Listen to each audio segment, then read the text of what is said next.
Katie, you're watching East Midlands Today.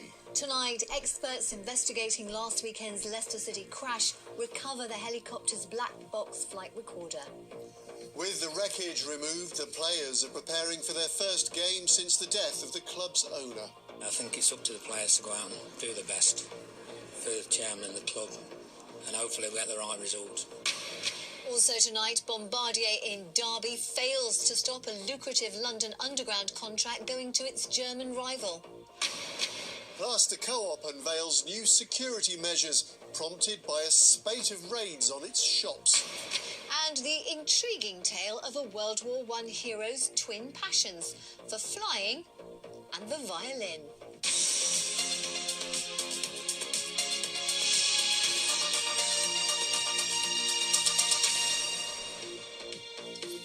Well, good evening and welcome to Friday's programme with Anne Davis and me, Dominic Heel.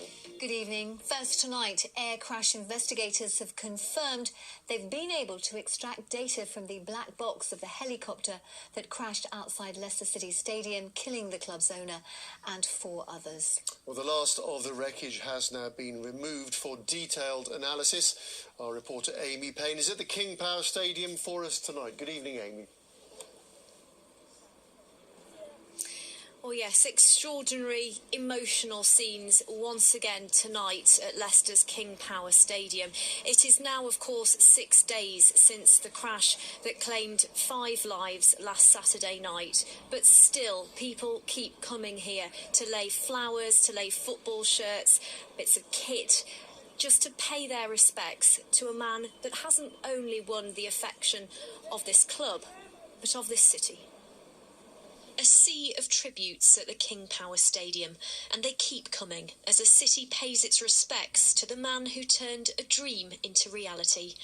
Leicester's owner, Vishai Sriwattanaprabha, died along with 4 others in Saturday's helicopter crash.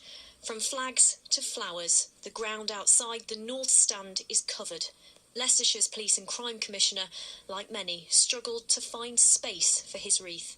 This coming together that an event like this brings is hugely valuable in itself, but at the back of it is the sorrow at the loss of 5 lives in these awful circumstances. The helicopter crashed shortly after Leicester's game against West Ham. In the days since, air accident investigators have been picking through the wreckage to gather evidence. Last night, it was carefully lifted from the car park where it came to rest. The Air Accidents Investigation Branch has now moved the wreckage from the crash site just behind me, close to the King Power Stadium, to a specialist facility in Farnborough.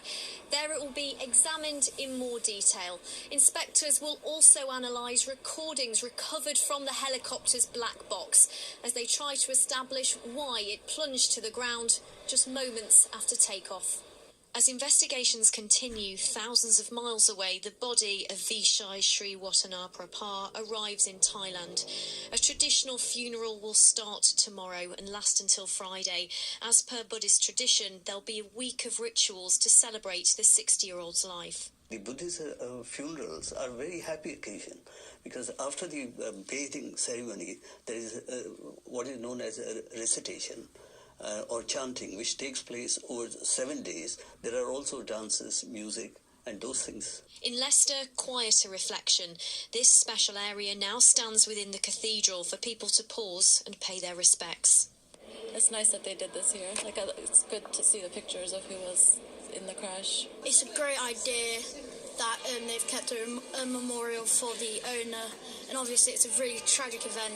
I think it's not something you would normally see in a church, so it's quite moving that he meant so much that you would put it in a place like this. Meanwhile, at the stadium today, the players added their own tribute. This squad is still struggling to come to terms with the tragedy, but the football season goes on. They've decided to play Cardiff tomorrow, and from there, some will head to Thailand to pay their respects to the man they call the boss. Well, yes, that decision to play Cardiff tomorrow in the Premier League was, we're told, the players' decision. They had been due to face Southampton on Tuesday, but it wasn't felt the timing was right, so that has been rescheduled for the 27th of November. As for tomorrow, the manager, Claude Puel, in yesterday's press conference said the result isn't important. The most important thing is to give their best to honour their chairman. We're told that tributes will take place during that match in Cardiff. Thai flags will be flown from both teams to honour the man that was so much respected here in Leicester. OK, Amy Payne, thank you. Next tonight, Bombardier in Derby has lost a legal challenge to stop a £2.5 billion London Underground contract being awarded to its German rival Siemens. The trains are to be built at Siemens' factory in the